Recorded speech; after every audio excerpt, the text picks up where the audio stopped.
Selamat pagi.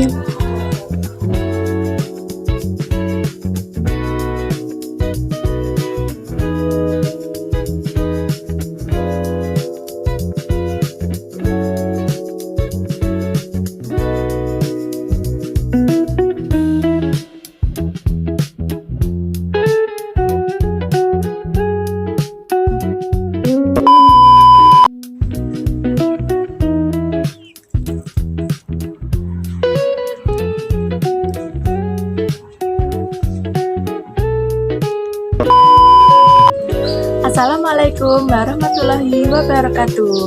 Hai guys, perkenalkan nama saya Intan Nurhayati, NPM 094. Saya dari kelas 3C, Prodi Pendidikan Guru Sekolah Dasar Universitas Bhinneka PGRI. Nah, hari ini saya akan melakukan praktikum pengamatan tentang simbiosis komensalisme. Sebelum itu, kalian sudah tahu belum apa sih simbiosis komensalisme?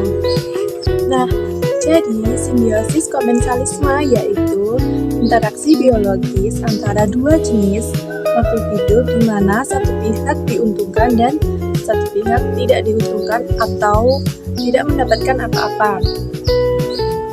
Hubungan ini sering terlihat di alam liar, terutama pada tumbuhan epifet dan hewan yang dimanfaatkan inangnya tanpa mengganggu pertumbuhannya.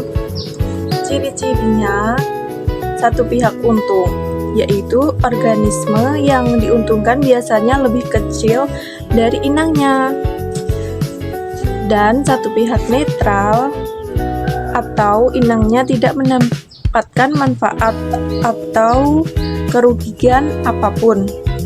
Jadi, tumbuhan ini menumpang pada tumbuhan lain.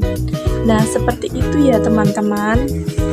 Alat yang digunakan dalam praktikum kali ini yaitu alat tulis, lembar pengamatan, dan lingkungan sekitar. Langkah-langkahnya, siapkan alat dan bahan yang diperlukan. Pergilah ke lingkungan sekitar tempat tinggal Anda. Jika ada, pergilah ke kebun, persawahan, atau hutan. Coba identifikasi beberapa simbiosis komensalisme yang terjadi antara hewan dengan tumbuhan, antara hewan dengan hewan, atau antara tumbuhan dengan tumbuhan. Temukan setidaknya 5 hubungan yang terjadi. Tuliskan hasil identifikasi Anda pada tabel hasil pengamatan. Cobalah analisis makhluk hidup mana yang diuntungkan dan mana yang tidak diuntungkan ataupun dirugikan. Dan yang terakhir, jenis keuntungan apa saja yang diperolehnya. Sekarang mari ikut aku untuk melihat apa aja sih simbiosis komensalisme yang ada di lingkungan sekitar rumahku. Ikutin terus ya. Selanjutnya itu ada tanaman kemadu di pohon jeruk. Seperti ini ya contohnya. Kalian bisa lihat, ini tanaman kemadunya, dan ini di pohon jeruk.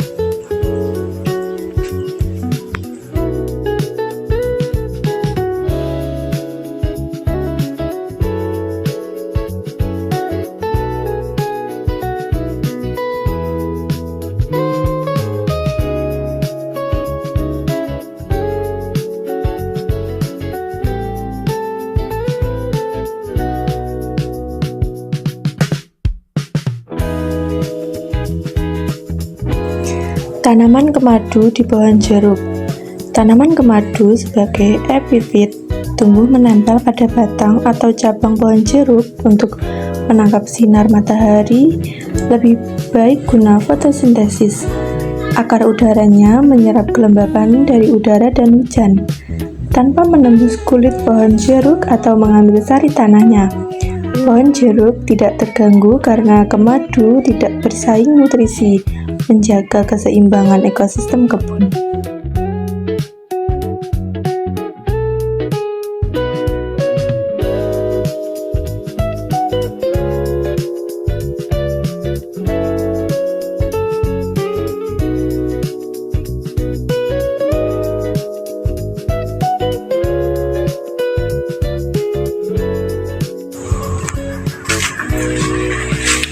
Nah, terus mana ya?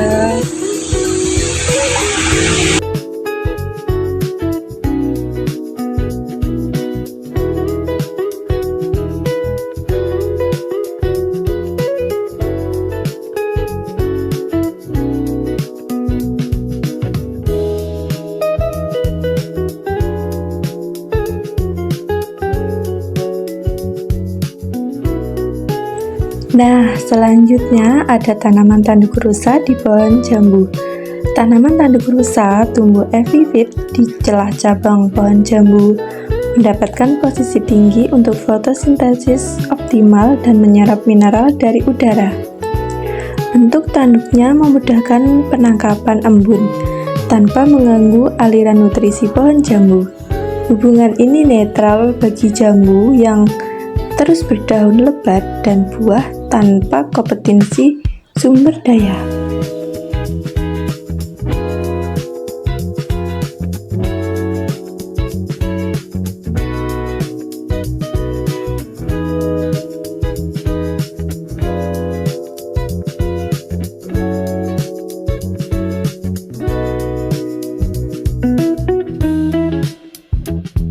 Kita belusukan.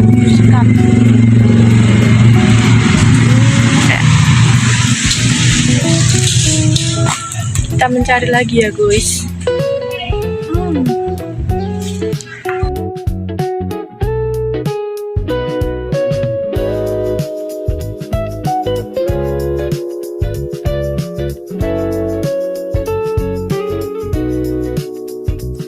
Selanjutnya ada tanaman paku rusa di pohon jambu.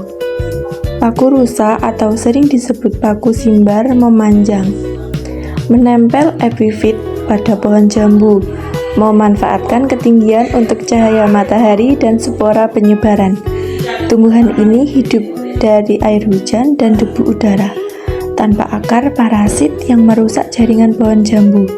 Pohon jambu tetap produktif berbuah karena paku rusa tidak menghalangi fotosintesis atau aliran getahnya.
Selanjutnya, semut merah membuat sarang pohon di pohon jambu.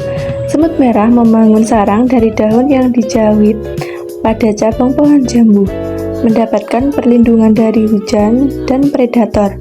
Mereka berburu serangga kecil di sekitar pohon tanpa merusak daun utama atau buahnya.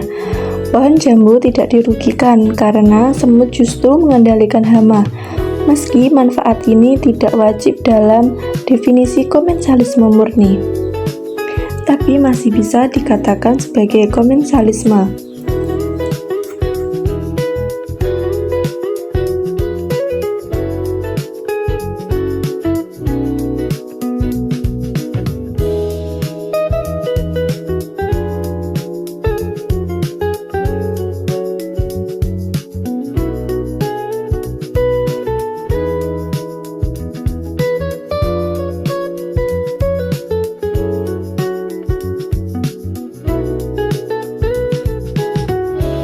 Nah guys, ini juga ada tanaman bunga anggrek, tapi tidak termasuk dengan simbiosis komensalisme karena tidak menempel di batang pohon.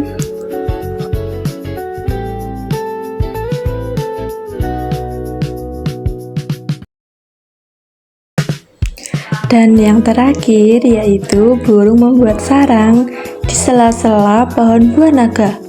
Burung memanfaatkan sela-sela pohon buah naga sebagai lokasi sarang untuk melindungi telur dan anak dari predator darat serta cuaca ekstrim. Pohon buah naga menyediakan struktur aman tanpa kehilangan nutrisi atau energi, sehingga tetap tumbuh normal. Interaksi ini juga tidak secara langsung membantu pohon melalui penyebaran biji saat burung buang kotoran, meski pohon ini tidak bergantung padanya.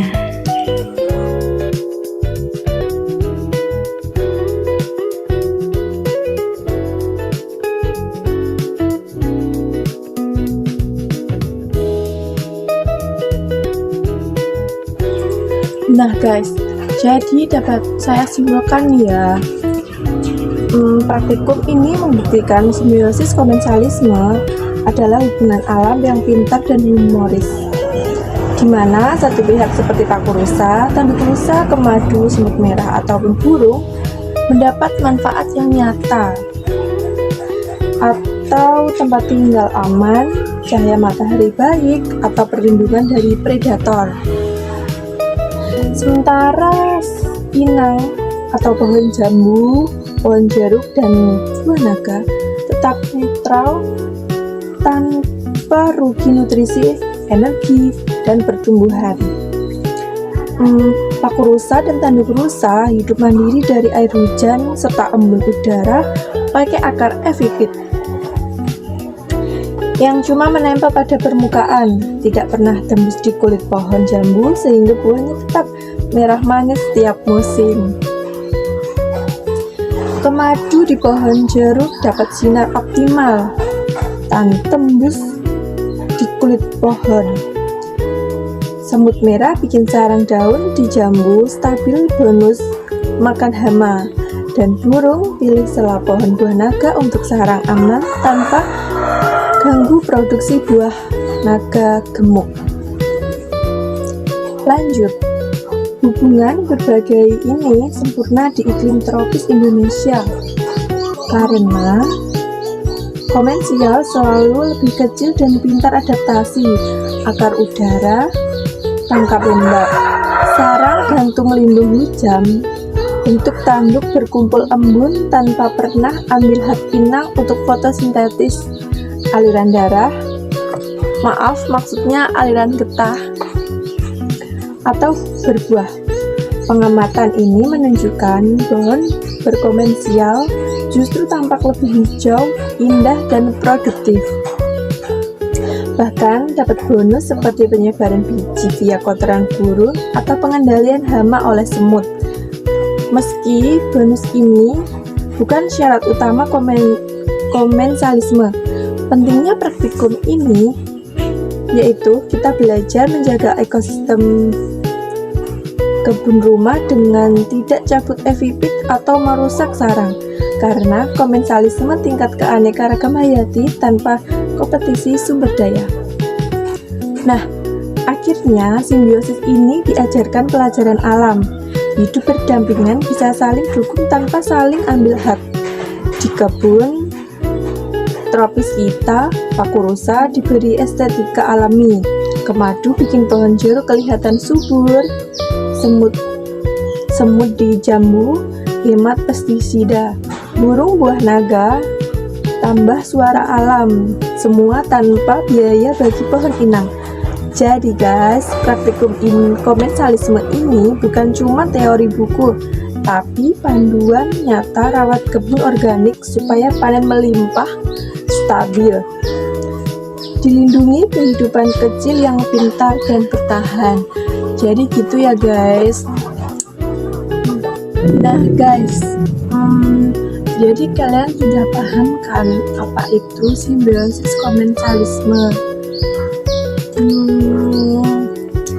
Sepertinya sudah cukup ya guys. Kalian mestinya sudah paham ya tentang simbiosis komensalisme yang telah saya amati di lingkungan rumah saya ini. Nah guys, kalian sudah tahu kan contoh-contoh simbiosis komensalisme yang ada di sekitar rumahku. Nah, cukup sampai di sini ya guys. Sampai ketemu lagi. Behind the scene.